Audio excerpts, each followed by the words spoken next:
করতে পারবি না? তো কৃষ্ণের মিষ্টি মিষ্টি কথায় সুদামা গেল ভুলে,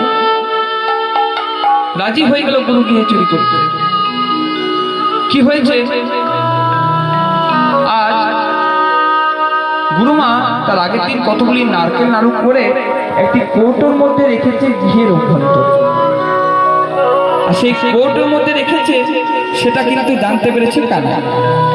কানাই সুদামাকে বলছে, চল ওই কৌটো থেকে নারকেল নাড়ুগুলো খেয়ে কৌটোটি বাইরে ফেলে দেবো, গুরুমা বুঝতেই পারবে না কি হয়েছে। তো কি হয়েছে, যেই না গৃহের বাইরে এসে উপনীত হয়েছে, বলছে, ওরে সুদামা, গৃহের অভ্যন্তর থেকে গিয়ে নারকেল নাড়ু কৌটোটা নিয়ে আয়। সুদামা বলছে, ওরে কানাই, আমার তো ভয় লাগছে, যদি কেউ চলে আসে, যদি কেউ চলে আসে। আরে কেউ এলে তো আমি বলবো রে, আমি তো বাইরে আছি। গুরু বাবা গুরুমা যে আসবে তার আগের থেকে তোকে বলে দেবে। তাই এরপর সুদামা গৃহের অভ্যন্তরে প্রবেশ করেছে। সেই কৌটো থেকে কতগুলি নারকেল নাড়ু নিয়ে, সবগুলি নেয়নি, কতগুলি নিয়ে কানাইকে বলছে, ওরে কানাই, দেখ দেখ কানাই, দেখ এই নারকেল নাড়ুগুলো হবে রে কানাই, কানাই এই নারকেল নাড়ুগুলো হবে। এই কটা এতদিন পর চুরি করে খাবো, আর এই কটা নারকেল নাড়ু হবে না? তোকে বললাম না নারকেল নাড়ু কৌটাটা নিয়ে আয়, কৌটাটা থেকে আর নারকেল নাড়ুগুলো খেয়ে কৌটাটাই ফেলে দেবো, গুরুমা বুঝতে পারবে না। না, আমার কথা শোনে না, যা তুই আবার নিয়ে আয়। তাই দ্বিতীয়বারের জন্য যেই সুদামা প্রবেশ করেছে, নারকেল নাড়ু কৌটা নিয়ে যেই সুদামা বাইরে এসে উপস্থিত হয়েছে, সুদামা চমকে উঠল। কি দেখতে পেলে, গুরুমার সামনে দাঁড়িয়ে আছে আর চিৎকার করে বলছে, সুদামা, ওরে সুদামা, তুই কি করলি সুদামা? তুই গুরু গৃহে চুরি করছিস সুদামা, তুই গুরু গৃহে চুরি করছিস। এ কথা শুনে গুরুদেব ছিলেন পূজায় বসে, সেখান থেকে দৌড়াতে দৌড়াতে এসে উপস্থিত হলেন। সুদামাকে দেখে, সুদামা, তুই এ কাজ করতে পারিস না আমি জানি, এ কাজ তুই করতে পারিস না আমি জানি। তুই একটিবারের জন্য বল, তুই একটিবারের জন্য বল, তুই এ কাজ কার জন্য করেছিস?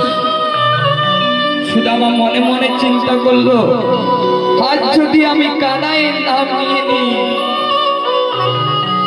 তাহলে কানাইকে তো আর গুরুদেব আশ্রমের মধ্যে রাখবে না।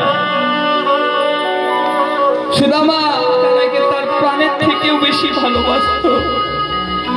কেন ভালোবাসবেই না মা? সুদামা কে ছিল? সুদামা ছিল সেই ত্রেতা যুগের ফটো, যে তার দাদাকে খুব ভালোবাসত। তাই সুদামা সমস্ত দোষটা মাথায় নিয়ে বলল, গুরুদেব, গুরুদেব, আমি আমার জন্যই চুরি করেছি গুরুদেব, আমি কারোর জন্য চুরি করিনি গুরুদেব। এই কথা শুনে গুরুদেব ক্ষিপ্ত হয়ে বলতে লাগলেন, সুদামা, তুই জানিস না সুদামা, যে গুরুর গৃহে চুরি করে, যে গুরুর অগ্রভাগ খায়, যে গুরুর আদেশ অমান্য করে, তার চিরদিন শান্তি হয় না, তার অন্ন বস্ত্রের অভাব হয় না সুদামা, তার অন্ন বস্ত্রের অভাব হয়।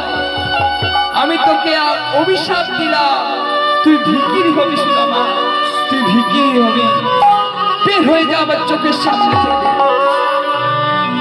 তোর মুখ আর আমি আর দর্শন করতে চাই না। তাই আর সুদামা মনের দুঃখে গুরুদেবের কাছে অপমানিত হয়ে চলেছে ওই বৃন্দাবনের পথে।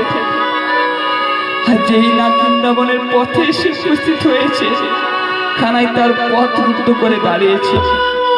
বলছে, ওরে সুদামা, কেমন লাগলো ভাই আমার মজার খেলা?